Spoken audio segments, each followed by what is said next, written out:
Bien, bienvenidos a la cuarta sesión del curso de redacción de documentos académicos. Vamos a hablar sobre el tema más importante de probablemente todo el curso.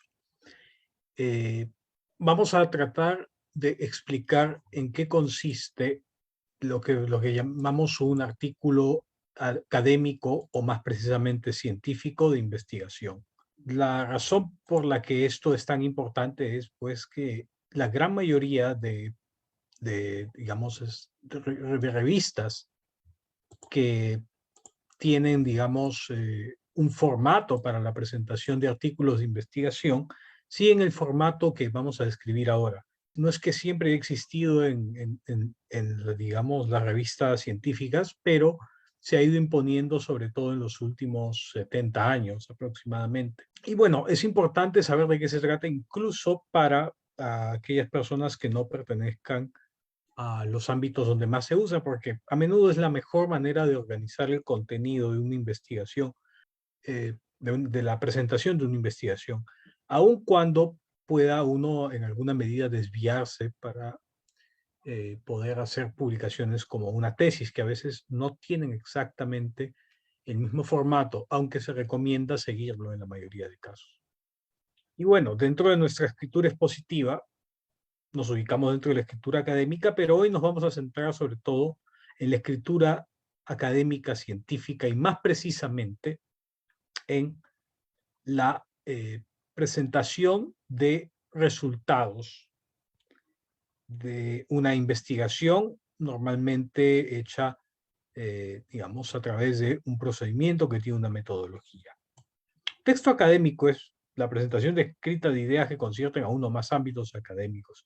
Y en el caso de la escritura científica hablamos de la presentación escrita de ideas que concierten a ámbitos que podemos llamar científicos. Uno puede decir, pero ¿cuál es la diferencia entre la academia y la ciencia? Bueno, es perfectamente aceptable que algunas disciplinas tengan cierto rigor y que se las pueda considerar académicas, pero que no son precisamente científicas. Una de ellas puede ser, por ejemplo, la filosofía. Otra puede ser la crítica literaria. Algunas disciplinas incluso podrían ser consideradas pseudocientíficas, pero no necesariamente, pero pueden también ser consideradas al mismo tiempo académicas, porque lo académico no necesariamente tiene que ver con la cientificidad, sino simplemente con seguir ciertas pautas o ciertas formas que están, digamos, establecidas por un conjunto de personas que son la academia de esa especialidad. Entonces, hay cierta autonomía en cada una de estas, digamos, diversas comunidades que conforman las academias de las diversas disciplinas. Por lo tanto, no podemos obligar a cada una de estas comunidades que cumplan con los mismos estándares. Sin embargo, hay una gran cantidad de disciplinas que sí cumplen con ciertos estándares, aun cuando puedan desviarse en alguna medida de ellos.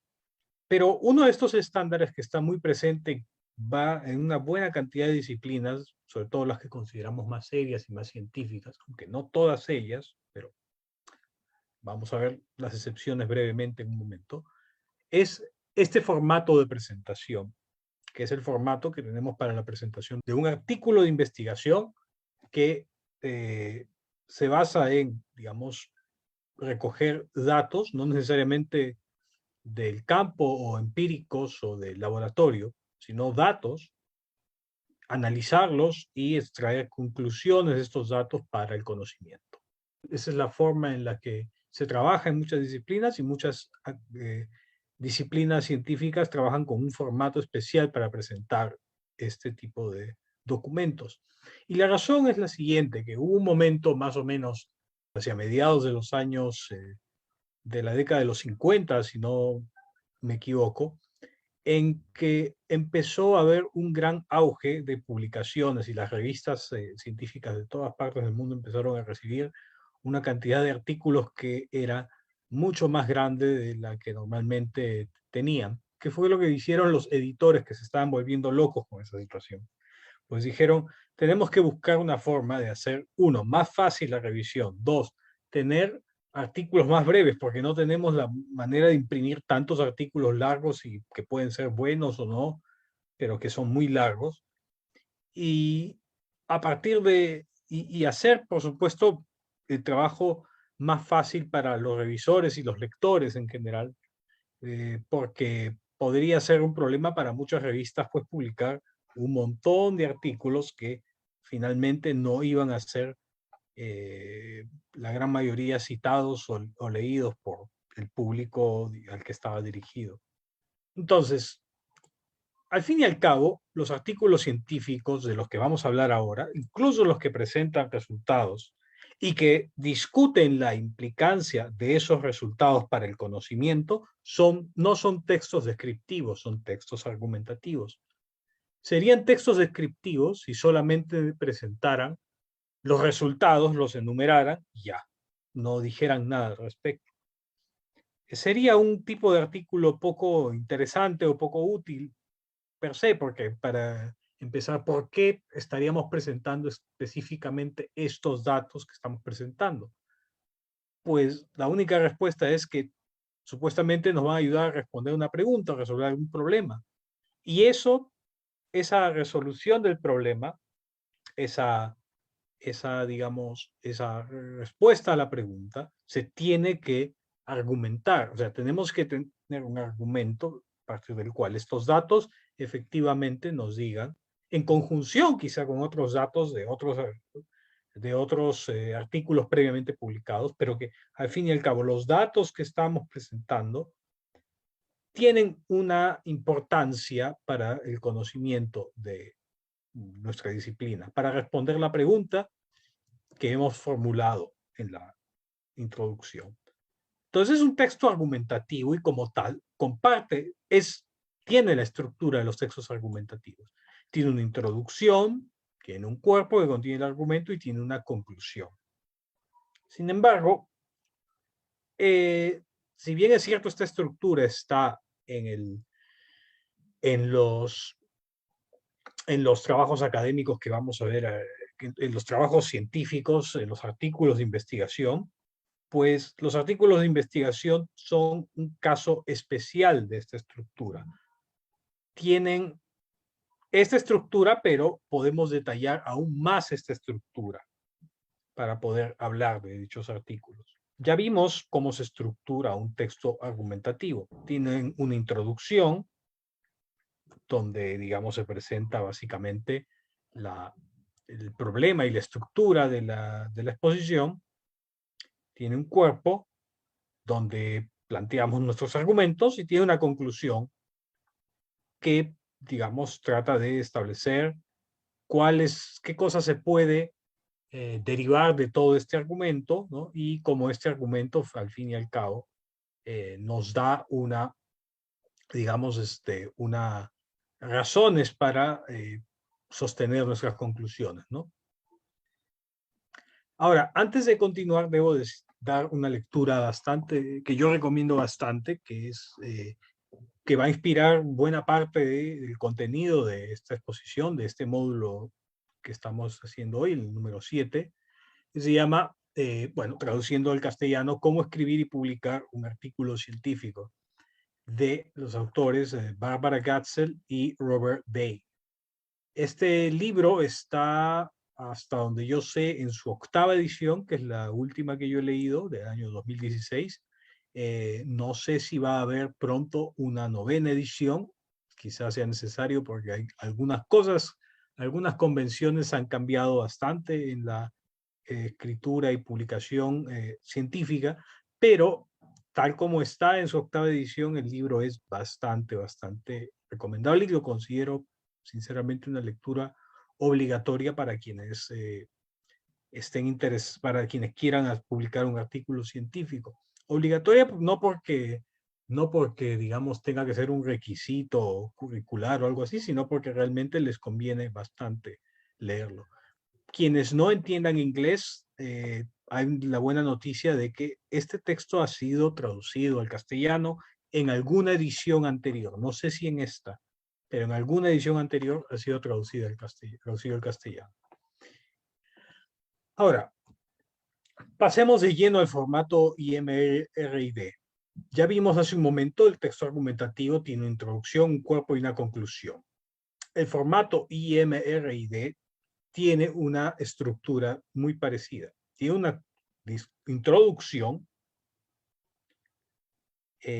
tiene una sección de métodos y materiales que podríamos decir que es parte del cuerpo de un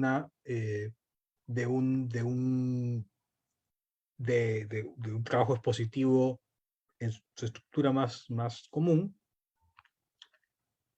¿Y por qué es parte del cuerpo? ¿Cierto? Porque tiene, digamos, presenta la forma en que se va a investigar y justifica por qué esa forma en que se va a investigar, en que se van a recoger los datos, por ejemplo, o en que se van a analizar los datos, por ejemplo. Ya vamos a explicar con lujo de detalle esto, pero esta sección es donde se presentan las herramientas de recojo y análisis de datos. Entonces, se está presentando eso y se está justificando por qué esas herramientas son pertinentes para poder plantear, responder, para poder, perdón, concluir lo que queremos concluir al final del artículo. Y luego tenemos los resultados, que son la presentación ordenada de los datos obtenidos. En esta presentación de los datos obtenidos, ordenada, y por ordenada quiero decir que vamos a plantear cómo, digamos, hay ciertas partes, digamos, vamos a clasificar la información que vamos a dar según los temas que estamos queriendo, las preguntas específicas que estamos queriendo responder, ¿no? Y estos resultados siguen siendo en realidad parte del cuerpo del texto, porque los resultados no son las conclusiones del texto, sino que las conclusiones son las conclusiones que vamos a argumentar en la discusión.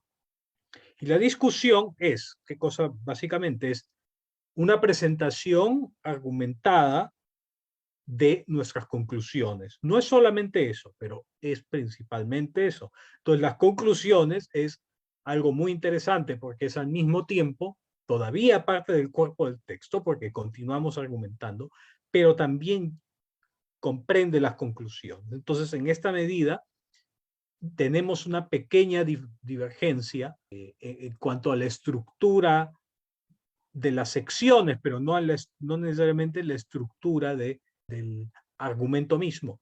Y es que mientras en los textos argumentativos estándar hay, digamos, una serie de conclusiones como que se presentan de manera independiente, recuerden que en muchas tesis se pide una sección final de conclusiones, así ya hayamos argumentado todas nuestras conclusiones, nos piden una sección de conclusiones y a veces solo piden que las enumeremos y ya, ¿no? Cosa que no es del todo adecuado, pero a veces se pide eso.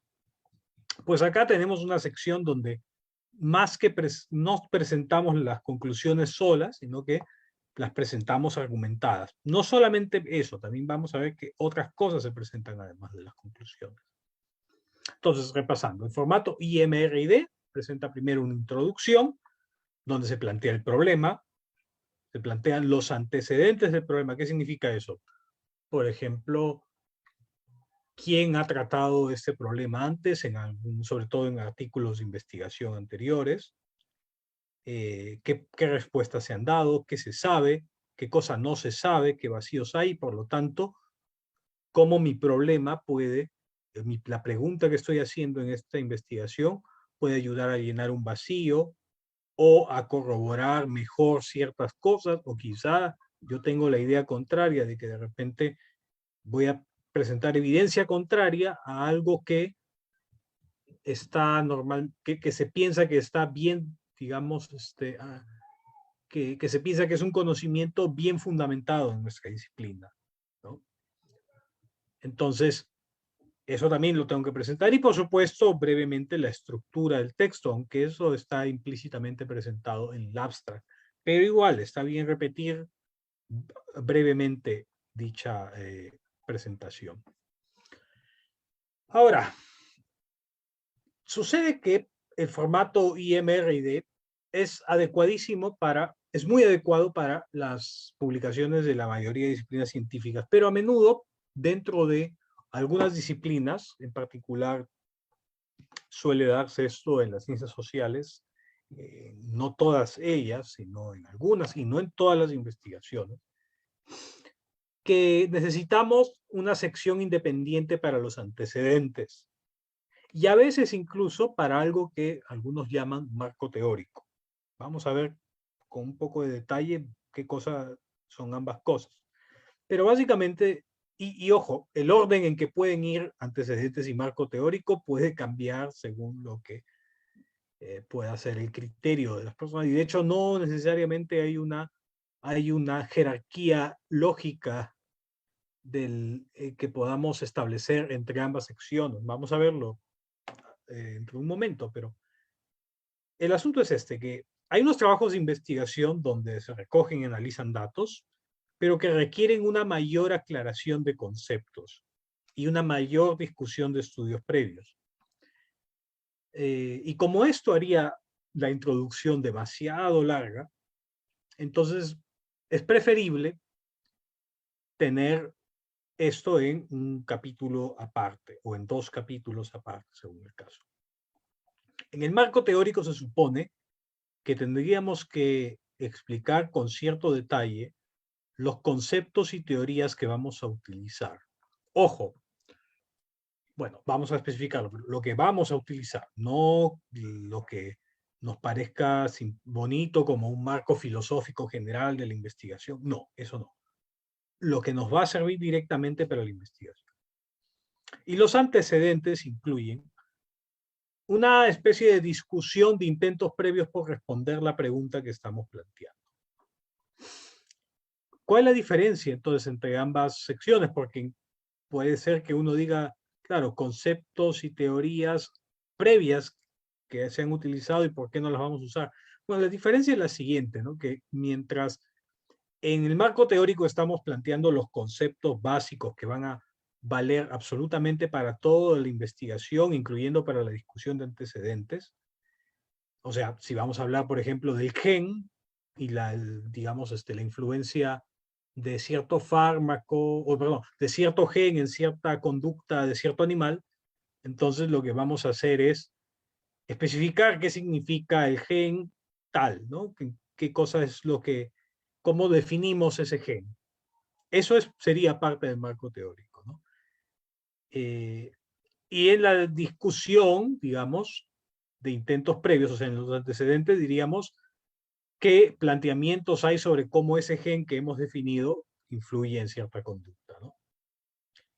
Llevando a otro tipo de ámbitos, en el marco teórico tendríamos, por ejemplo, si estamos investigando cómo influye ciertas políticas de desarrollo en ciertas comunidades, ¿no? Lo que tenemos que hacer es definir exactamente en qué consisten esas políticas de desarrollo. La definición estándar, la de enciclopedia, diccionario, de manual. Si hay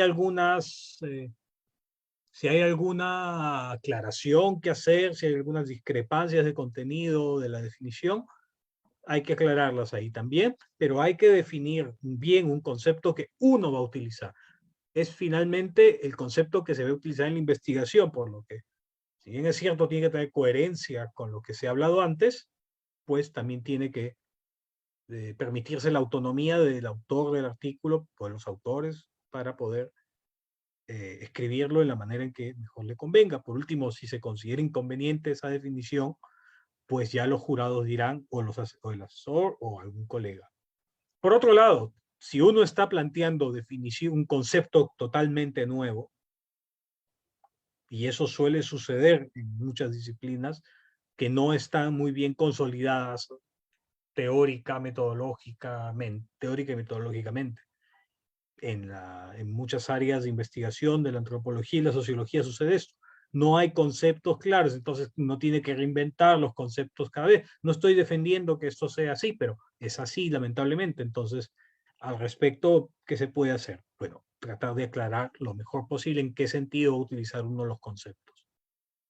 Y si eso toma un tiempo, bueno, toma un tiempo, pero hay que finalmente llegar a una definición clara de lo que vamos a querer decir por este concepto. Y luego en la discusión lo que haríamos es tratar de ver cómo nuestro entendimiento del concepto, por más que sea nuevo, puede rastrearse en otros autores o en otras investigaciones y cómo esas investigaciones han tratado de responder, aunque con otro lenguaje, la misma pregunta que estamos tratando de responder.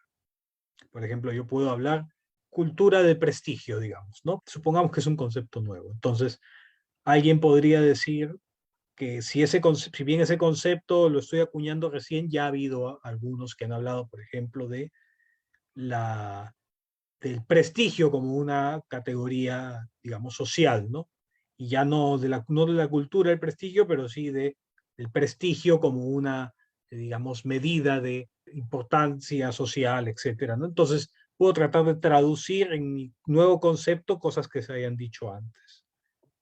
Y bueno, esa es la idea de la diferencia. Y no está claro cuál debe ir antes o después, porque depende entre antecedentes y marco teórico, porque de repente yo quiero primero hablar de los conceptos del problema, más allá de una definición exacta de los conceptos, y luego recién aclarar los conceptos sobre a partir de esta discusión, ¿no? O al revés, primero quiero aclarar bien los conceptos para luego tener la discusión con conceptos claros.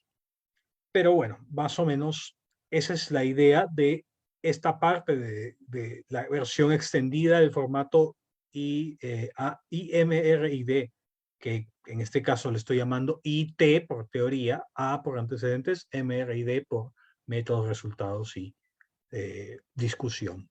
Vamos a tratar de discutir cada una de estas partes del formato, pero también otras partes que aparecen, que son parte de cualquier artículo.